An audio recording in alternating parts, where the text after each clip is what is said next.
Hermanos, la semana pasada comencé hablándoles a ustedes de un salmo hermoso, un salmo profundo para todos nosotros, que es el Salmo 3. Y les comenté a ustedes el contexto en el que el Salmo 3 se encuentra. David es rey sobre Israel.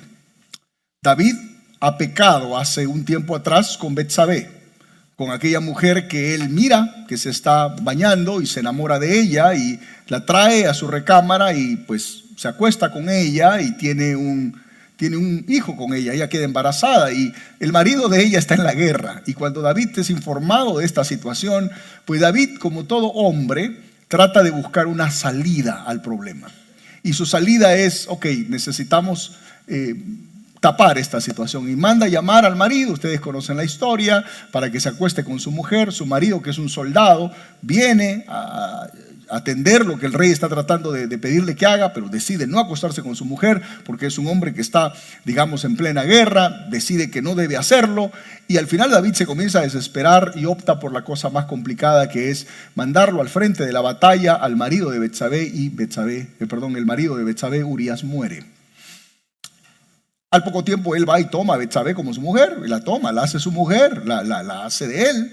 Y si bien el hijo que Betsabé está en el vientre esperando muere, porque viene un profeta de Dios y le llama la atención duramente a David y lo amonesta, David se arrepiente, y esas palabras las tenemos en el Salmo 51. David llora amargamente, se arrepiente, pero está enamorado de Betsabé. Y ahí es la cosa interesante, se queda con Betsabé. Al final termina siendo ella la mujer de él.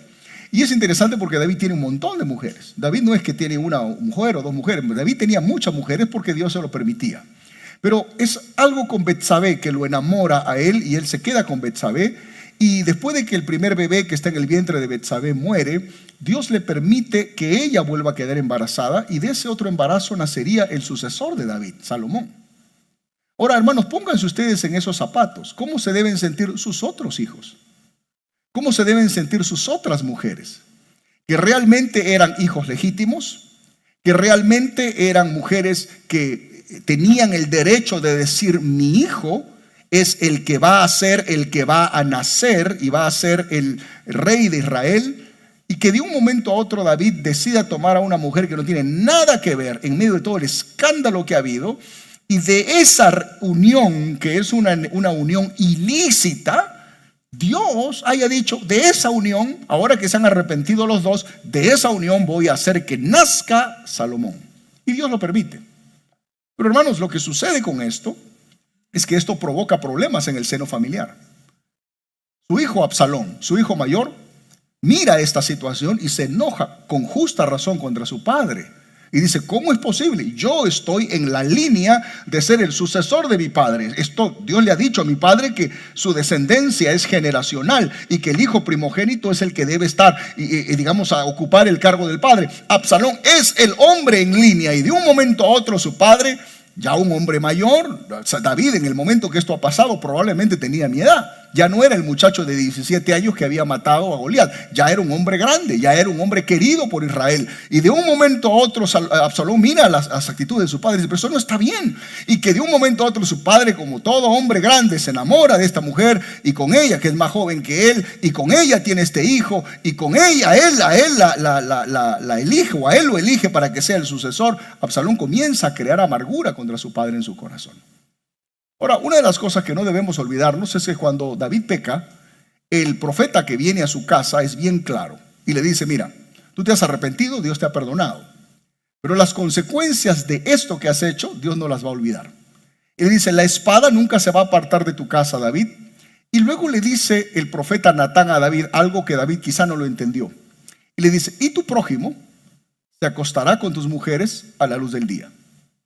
Lo que David no sabía en ese momento era que su prójimo sería su propio hijo, Absalón. Absalón, como estudiamos la semana pasada, hermanos, comienza a desarrollar este enojo contra su padre lenta y progresivamente. Y comienza a usar el carisma que Absalón tiene, porque Absalón es un hombre carismático. Y aquí está lo interesante, todas estas semanas que he estado estudiando la Biblia. Salomón, que viene a ser el sucesor, un hombre callado, tranquilo, sin mucho carisma. Absalón es un hombre carismático como su padre, hombre de guerra, habla bien, una persona que se hace ganar el cariño rápidamente de la gente. Y Absalón capitaliza eso. Y lo estudiamos la semana pasada. Se pone a la puerta de la entrada de la ciudad cuando la gente venía, porque David no solamente era rey, era juez sobre Israel. Y cuando la gente venía para que David emitiera un juicio sobre algo, antes que esa gente entrara a la ciudad, Absalón los esperaba en la puerta y les decía: cuéntame tu problema. Y ellos le contaban. Y él los consolaba y decía, luego de consolarlos, decía: oh, ¿quién me pusiera a mí como rey sobre este pueblo? Porque si me pusieran a mí, realmente se te haría justicia. Sonaba muy político. Así han ganado varias elecciones políticos en nuestro país, ¿verdad que sí? De esa manera Absalón, dice la Biblia, lo hizo por 4 años y se ganó el corazón del pueblo.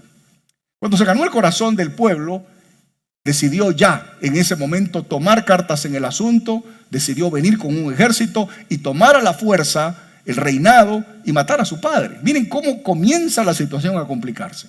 David es informado la noche anterior que su hijo va a venir al día siguiente con un ejército y con una gran cantidad de seguidores para acabar con él y para acabar con su reinado. Y David, con sus mujeres, entre las que está Betsabé, con sus hijos y con un pequeño grupo de hombres fieles, entre los que hay un filisteo que estudiamos la semana pasada, un filisteo que está allí, que queda allí con él, deciden irse y comienzan a escaparse. Y David comienza a irse con la cabeza tapada juntamente con todos en medio de la noche, huyendo, porque sabe que si su hijo entra lo va a matar. Él conoce que su hijo es tan igual como su papá.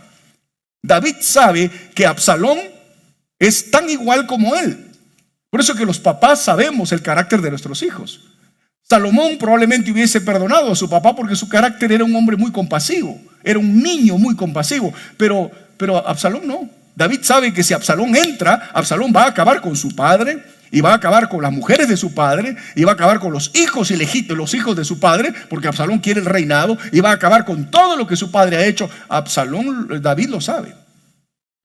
Así que David sale en la noche tapado, él con sus mujeres, con sus hijos, y la Biblia lo leímos la semana pasada, está en Primera de Samuel, estudiamos la semana pasada, se va llorando. Segunda de Samuel 15, se va llorando.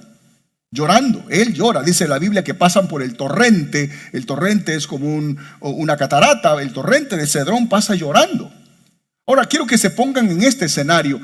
¿Qué puede ya David estar llorando? Probablemente se debe estar sintiendo mal, lamentando: esto es producto de lo que yo hice con esa mujer.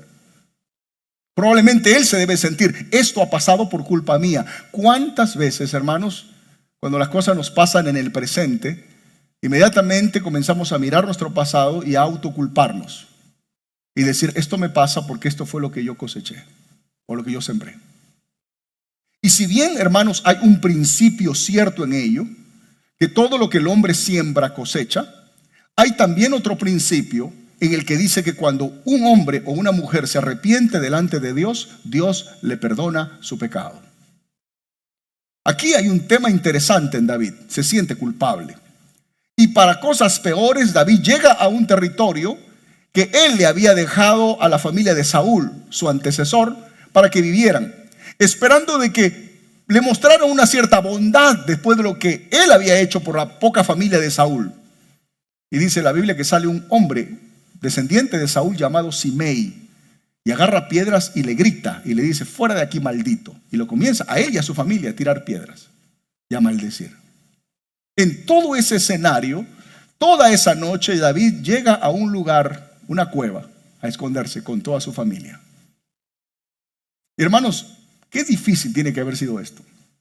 Esta semana estoy estudiando mucho la Biblia y yo me ponía a pensar, una cosa es leerla y otra cosa es cerrar la Biblia y pensar y ponerse en los zapatos de David. Y decía: me pongo en el zapato de David, que yo haya hecho una cosa así y que ahora sienta que todo esto ha traído convulsión a mi familia. Y de todo lo que tenía lo he perdido todo de un día para otro. Y ahora no solamente lo he perdido, no sé cuál sea mi futuro. Porque ya David había vivido la misma experiencia con Saúl. Saúl lo había perseguido para matarlo antes que fuera rey. Y que ahora se repita esto con su hijo. Una cosa es que tu suegro te quiera matar. Otra cosa es que tu hijo te quiera matar. ¿Qué cosas no habría pensado David esa noche? Yo tengo la culpa, debo morir. Dios no me ha perdonado, Estas son las consecuencias de mi mal. Comienza David a tener toda esta noche de preguntas probablemente y de dudas, y al día siguiente se levanta y escribe el Salmo 3 que hemos leído. La oración matutina de confianza.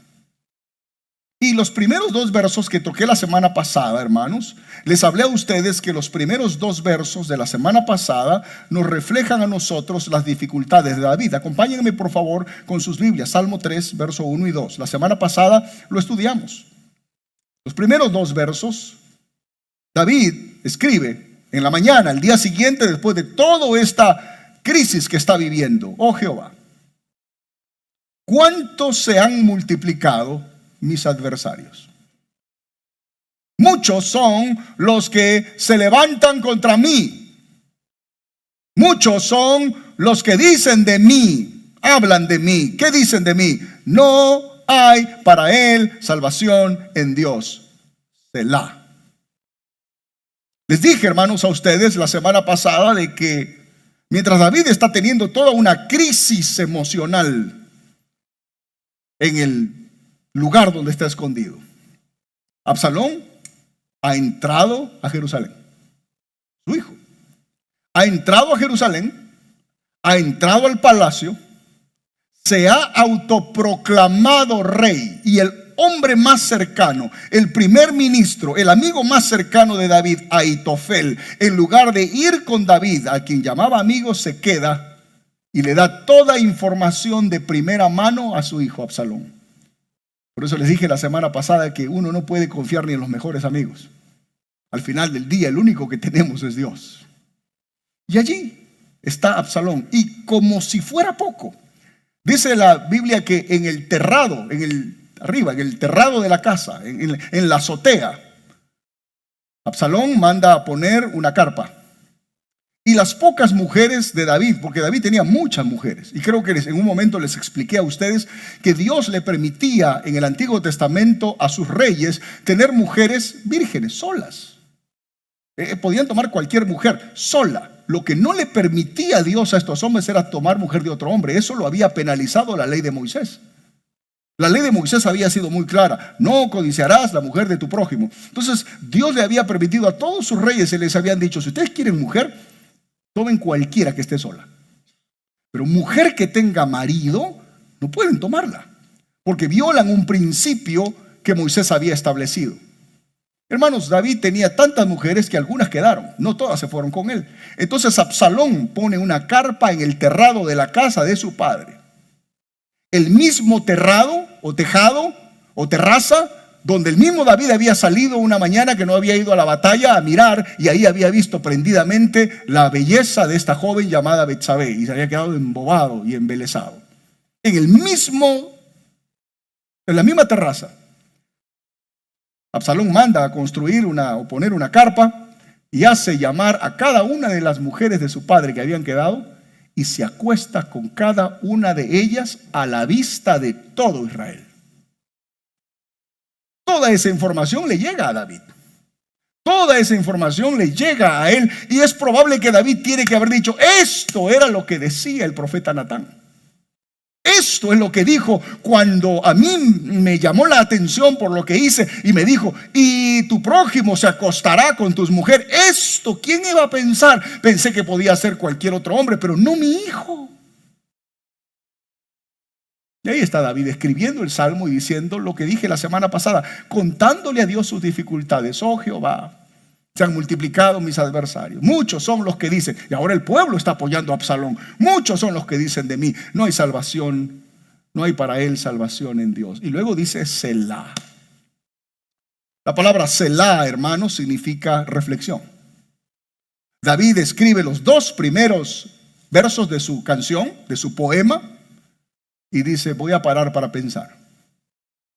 Y quizá en esta mañana les estoy diciendo a ustedes, quizá a nosotros nos hace falta de vez en cuando tener un tiempo de Selah. A nosotros nos hace falta de vez en cuando examinar todas las cosas que hemos vivido en nuestro pasado y que estamos mirando en nuestro presente y reflexionar. La palabra Selah significa descanso. La palabra Selah significa tiempo para parar. Y quizá en esta mañana les estoy hablando a todos los que están aquí en el nombre del Señor. Yo no vengo a juzgarlos su pasado. Yo no vengo a señalarlos porque ustedes tienen un pasado y yo también lo tengo. Y tampoco vengo a señalarlos porque su futuro ustedes no lo saben y yo tampoco. Haría mal yo en esta mañana pretender sentirme superior a ustedes porque mi futuro no lo sé y el de ustedes tampoco. Pero lo que sí les estoy diciendo en esta mañana, hermanos, es que hay momentos en nuestra vida donde tenemos que mirar las cosas que estamos viviendo, buenas o malas, y decir Selah. Voy a pensar por qué fue lo que me llevó a esto. ¿Qué cosas hice? ¿Qué cosas dejé de hacer? ¿Qué cosas me dejé manipular para que esto me funcione? Uno de los problemas que veo en nuestra sociedad latinoamericana es que nos gusta vivir la vida y Estados Unidos no nos ha ayudado. Vivimos la vida así y nunca tenemos Selah. En esta mañana les pido, usted que quizá es más joven que yo tengo 48 años, pero quizá usted tiene 30, 33, 35. No corra así porque los años se van rápido. Trate de asegurarse de que tiene momentos de Selah donde pare y diga voy a parar, voy a reflexionar. Las lágrimas de mi madre, las lágrimas de mi padre, las lágrimas de mis hijos, el dolor de mi familia, las situaciones que estoy viviendo. Voy a reflexionar para luego continuar su vida. No ignore esos momentos. Si se han levantado personas contra usted, si se han levantado adversarios contra usted, si hay muchos que dicen algo contra usted, si hay muchos y entre ellos está su familia, no le estoy culpando, pero lo único que le estoy pidiendo es tenga momentos de Selah.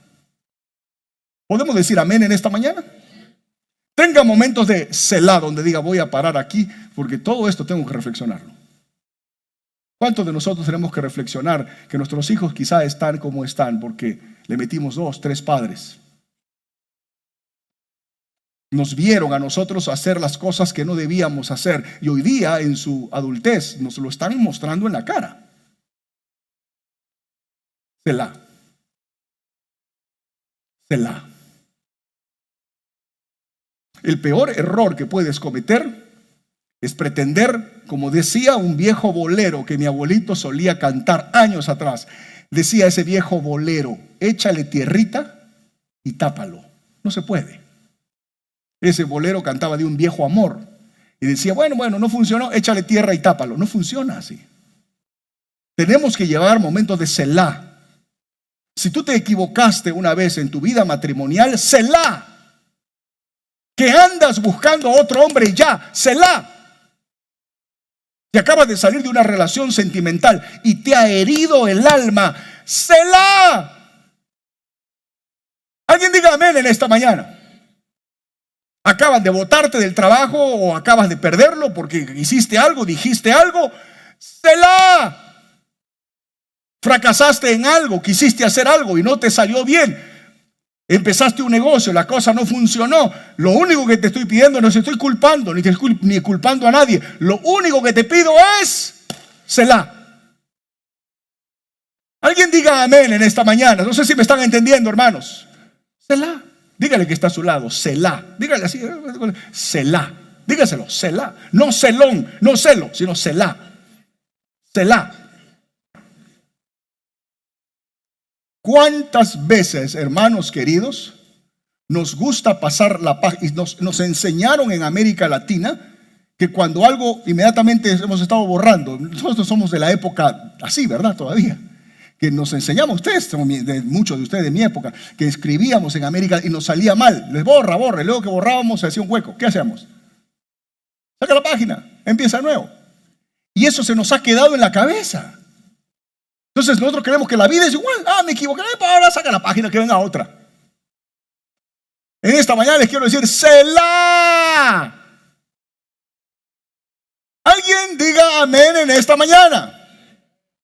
Cuando vivimos estos momentos negativos, oscuros, como los que David está contando, es necesario, hermanos, hacer un Selah. Y no para que usted se flagele el alma, sino para decir, ok, yo me equivoqué aquí varias cosas.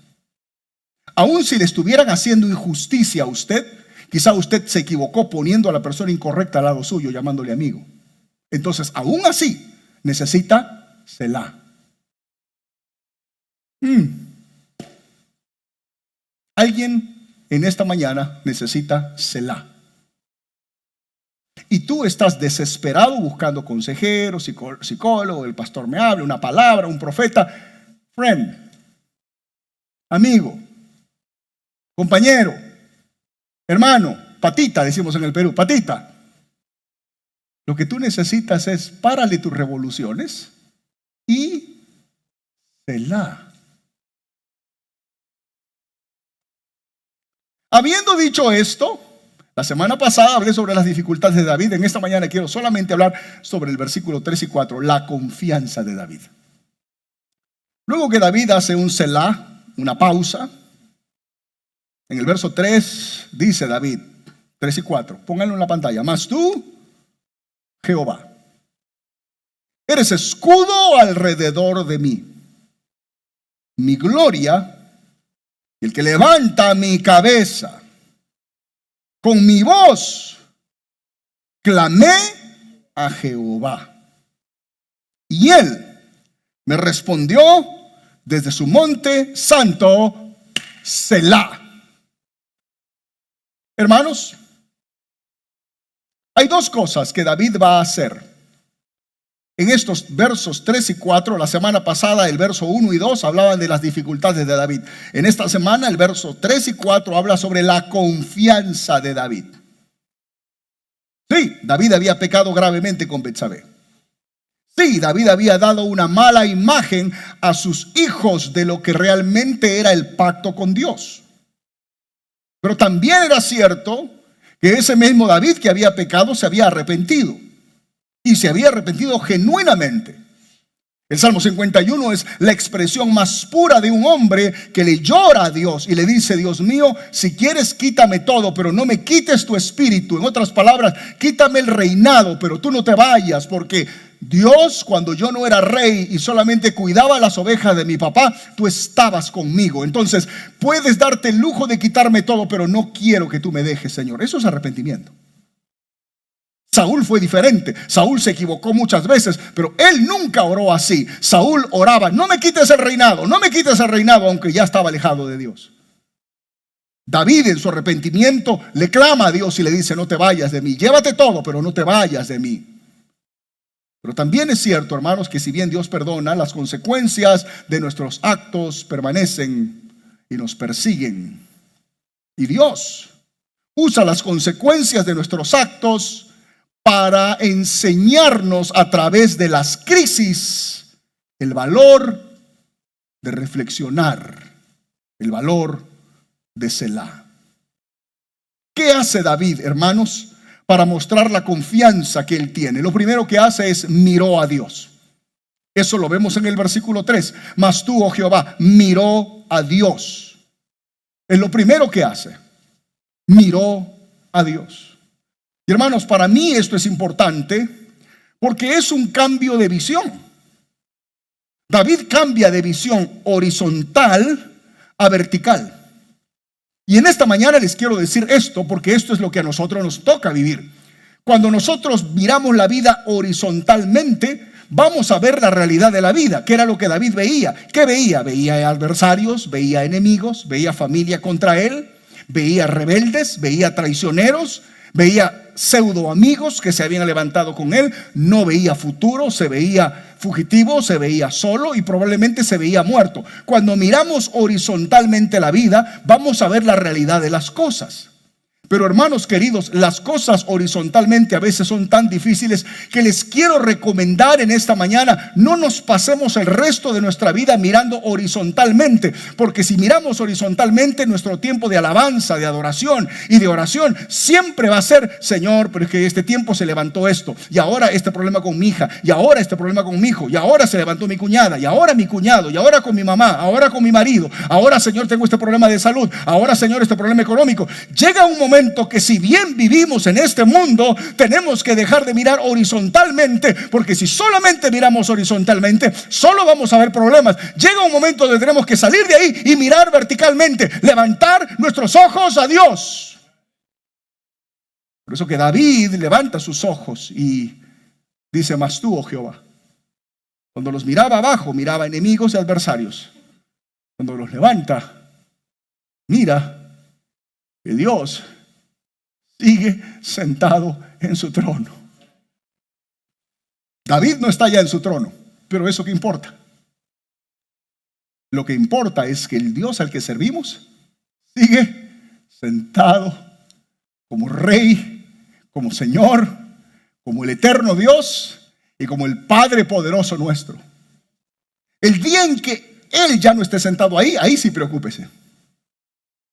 Pero la última vez que vi mi Biblia, Él sigue sentado y Él permanecerá sentado desde la eternidad y hasta la eternidad. Mas tú, oh Jehová, hermanos, es una expresión, es llamarle al cristiano de este tiempo. Sí, vivimos en un mundo horizontal de relaciones humanas y las relaciones humanas tienen fracciones, problemas.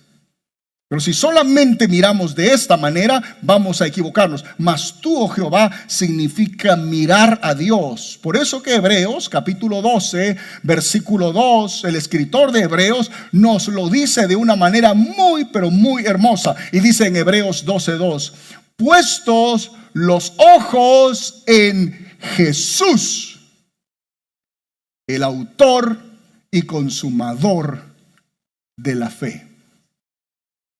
Puesto los ojos en Jesús, el autor y consumador de la fe. Hermanos, pongan sus ojos en el Señor. Ese fue el problema exacto de Pedro.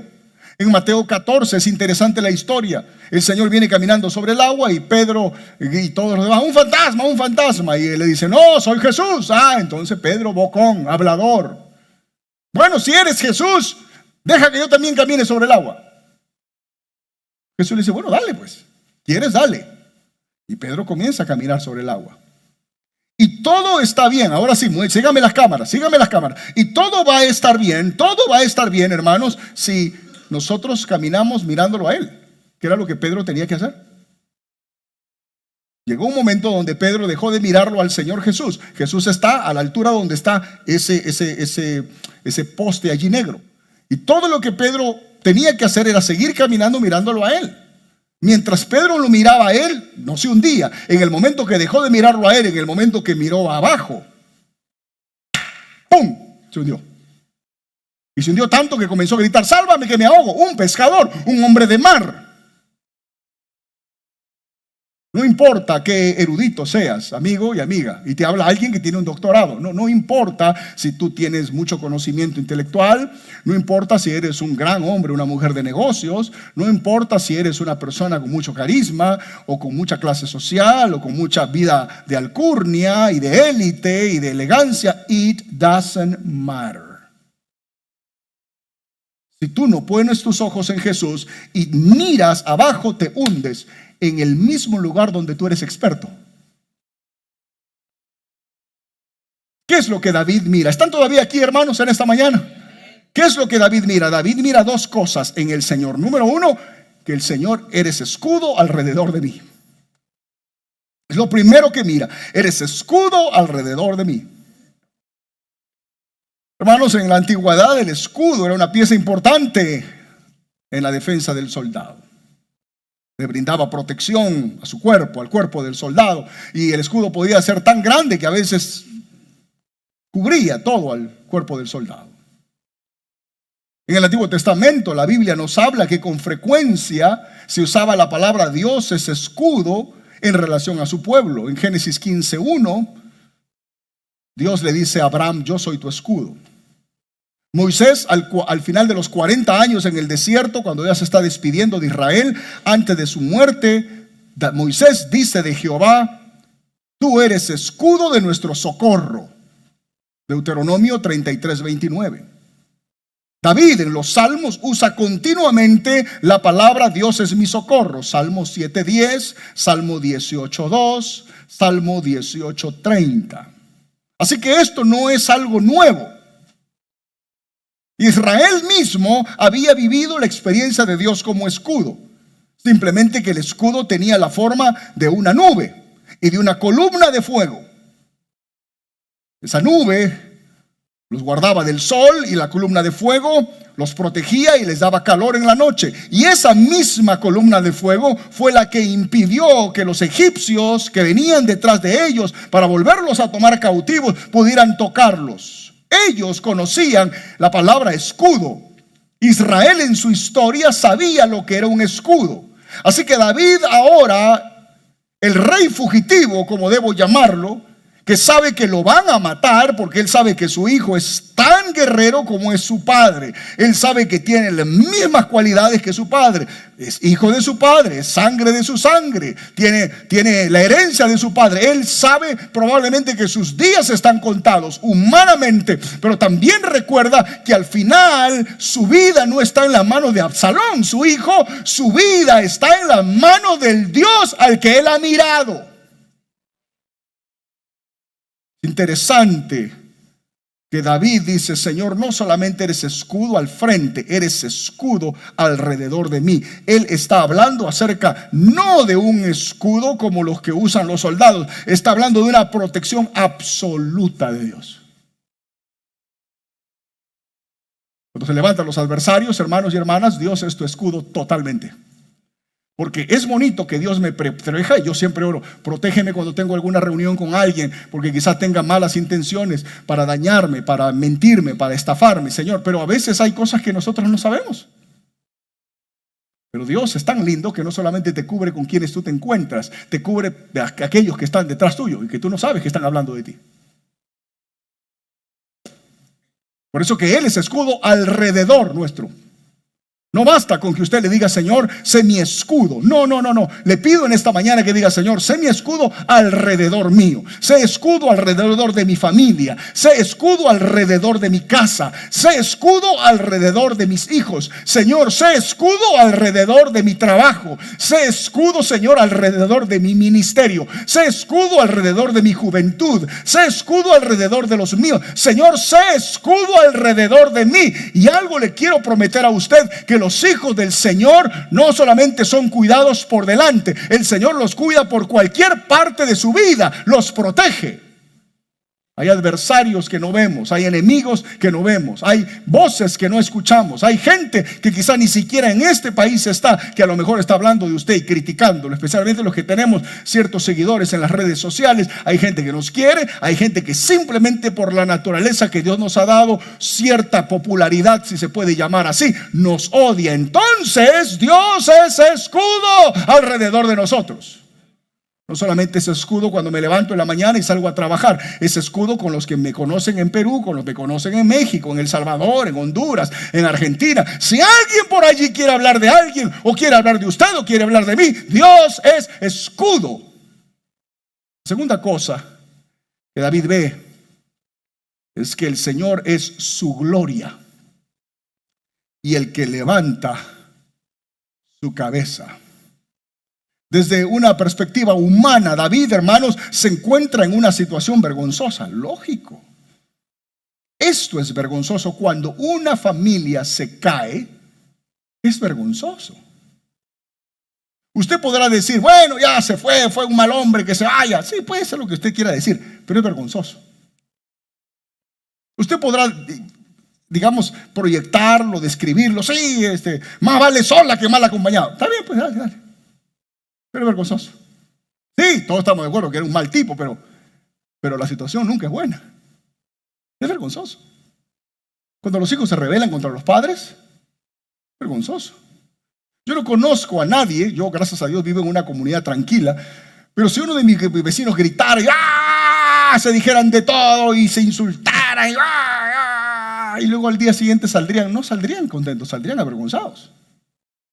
Yo no conozco a ningún vecino gritón que salga al día siguiente como si nada. Y si sale ya es un sinvergüenza. No solamente es un sinvergüenza. ¿Por qué? Porque cualquier situación, hermanos, que nosotros nos dañe la vida familiar, trae vergüenza. David está avergonzado porque en el seno de su casa nació la traición. Esto quiero que lo entiendan. No lo están traicionando sus soldados. Ni siquiera los filisteos, los amalecitas que tanto lo odian, no lo están traicionando. lo está traicionando su familia. Hermanos, una cosa es que yo venga y le diga a alguien, mira, se me ha levantado un tipo que no conozco y habla de mí. Una cosa es eso. Otra es que yo venga y te diga, mi propio marido, mi propia mujer. Es vergonzoso. David está enfrentando un momento de vergüenza. David ha perdido la gloria de ser rey. Su hijo lo ha rechazado, Israel lo ha rechazado. Se encuentra en una situación de deshonra humana. ¿Qué tiene? Cuando mira a Dios, reconoce que su gloria no es su reinado. Su gloria es el Señor. Y quizá en esta mañana les quiero decir, querido hermano y hermana, querido amigo y amiga, tu gloria no es lo que hoy día tienes o quienes están alrededor tuyo. No es, es que estoy en mi gloria. A veces alguna gente hasta piensa, bueno, ahora llegó a una buena posición, está en su gloria. No, esa no es tu gloria. Tu gloria es el Señor. El Señor es el que levantará tu cabeza de la vergüenza. Quizá hay mucha gente en esta mañana de la cual han hablado mal y quizá han hablado de ti, han dicho un montón de cosas y un montón de basura. ¿Cuántas gentes, hermanos, acá en nuestra iglesia? ¿Cuánta gente? Yo no voy a dar nombres, pero ¿cuánta gente, familias que estaban sentadas en la iglesia llamaban para decirme barbaridades de muchos de ustedes?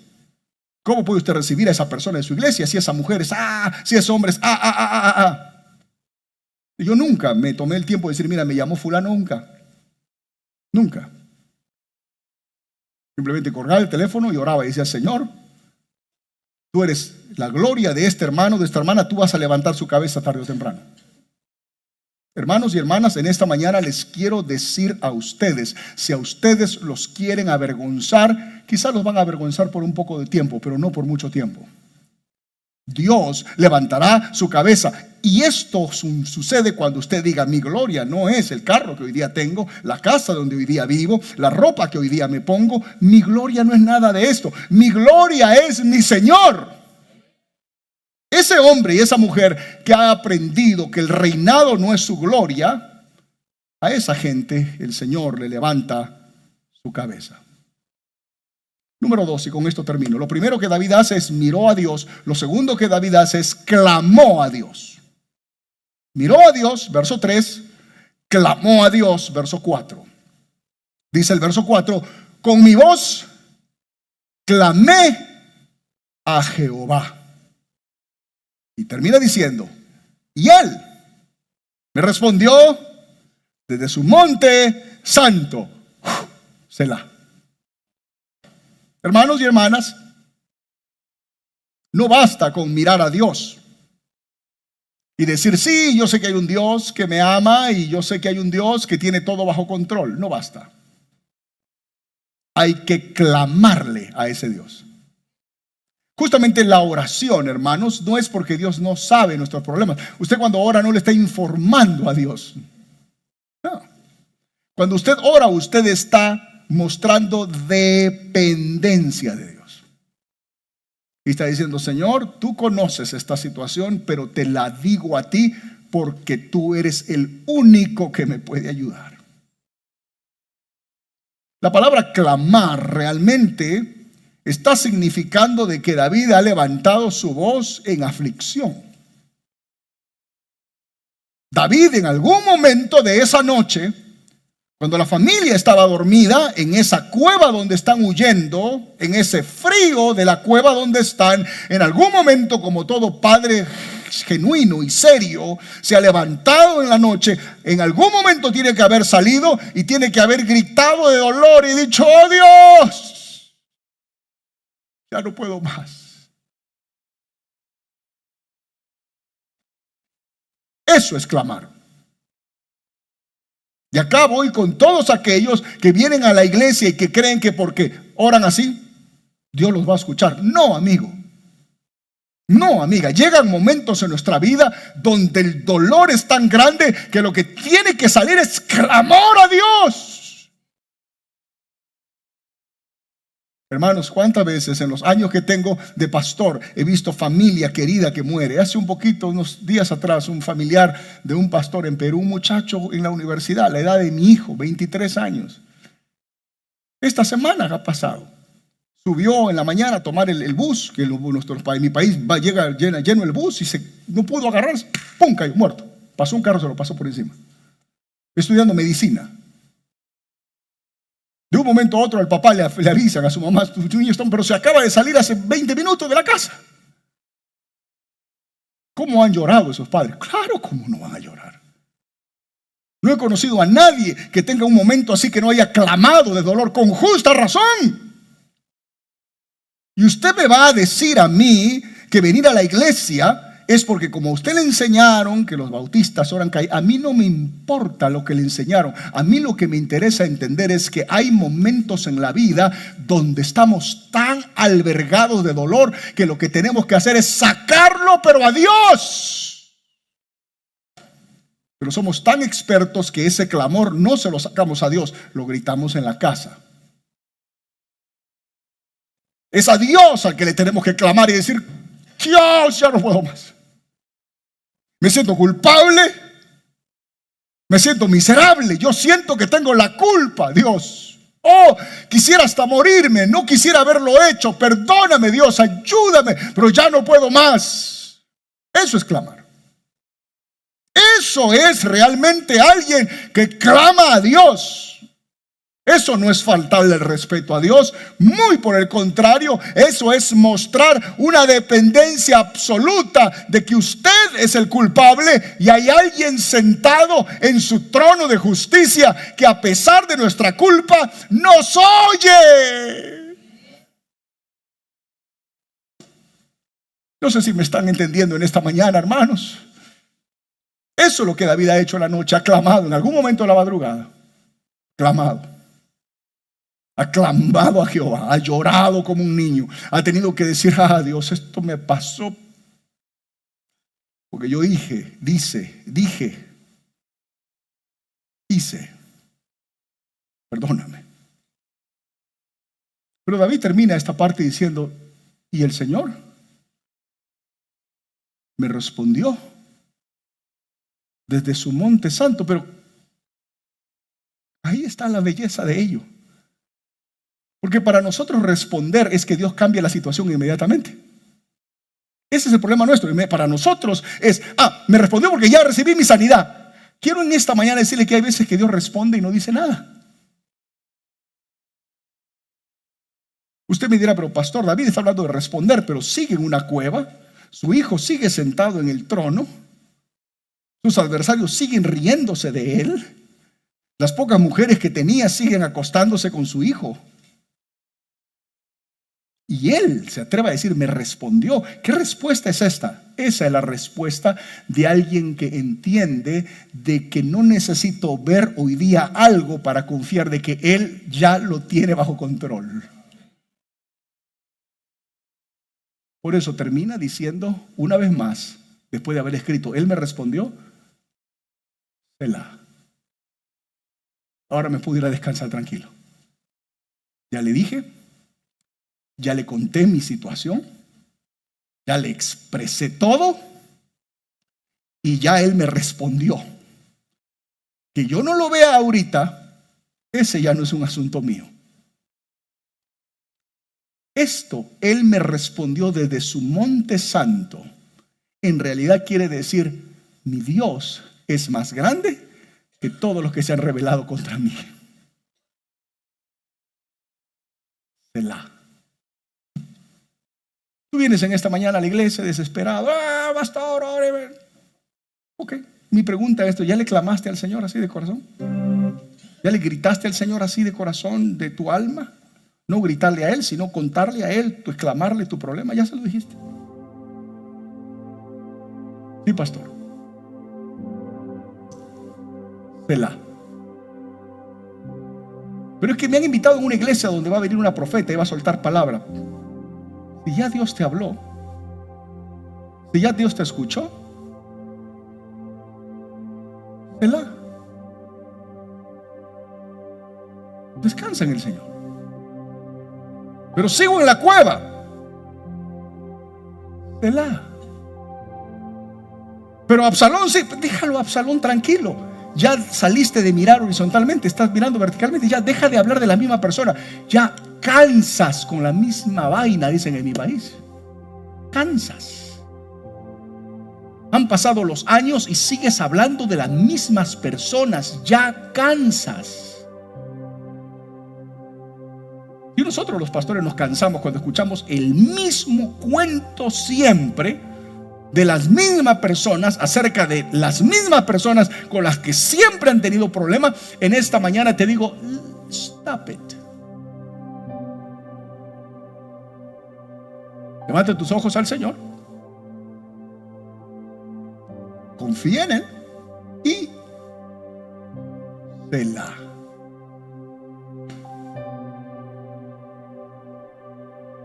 Probablemente David se levantó al día siguiente y volvió a sus viejos tiempos. No se olviden que una noche, un día antes, estaba sentado en el trono y venían y le servían y tenía sus grandes potajes y sus grandes viandas. Ahora no, ahora está volviendo a lo que era antes. El David pre-Saúl, el David pre-Goliat. Entonces probablemente agarró su madera, su leña,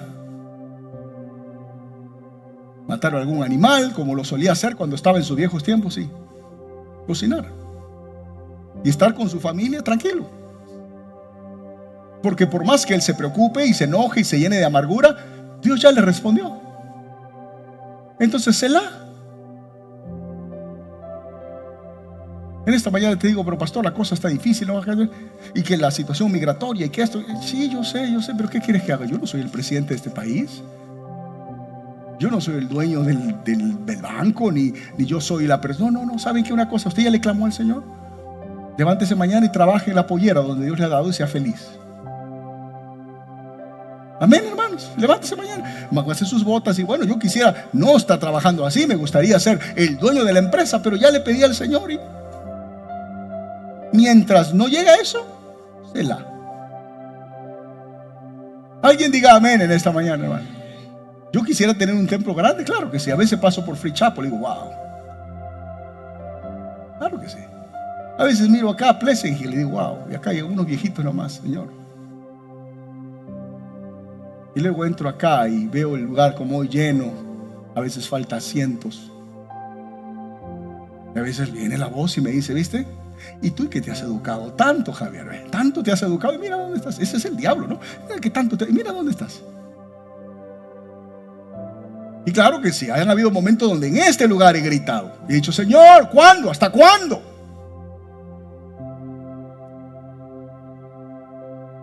Pero luego digo, pero ¿qué me toca? ¿Prepararme para el próximo domingo?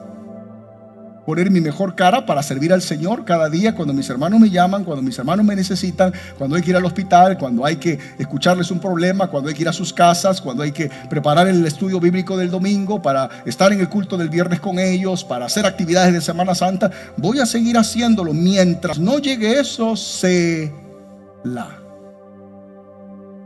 Y mientras esté así, voy a vivir en paz. Pero sería el hombre más miserable y me levanto en esta tarde después de la siesta que me tomo los domingos después del culto, y me levanto y digo, ay, no tenemos templo y ya está faltando los días. No solamente me haría la vida miserable, los que están alrededor mío serían eléctricos, comenzarían. Muchas de las cosas que estamos viviendo son porque nos falta Selah. Dios ya te respondió. Que no lo veas no significa que Él no está sentado en su monte. Vamos a orar. Padre, gracias por tu palabra.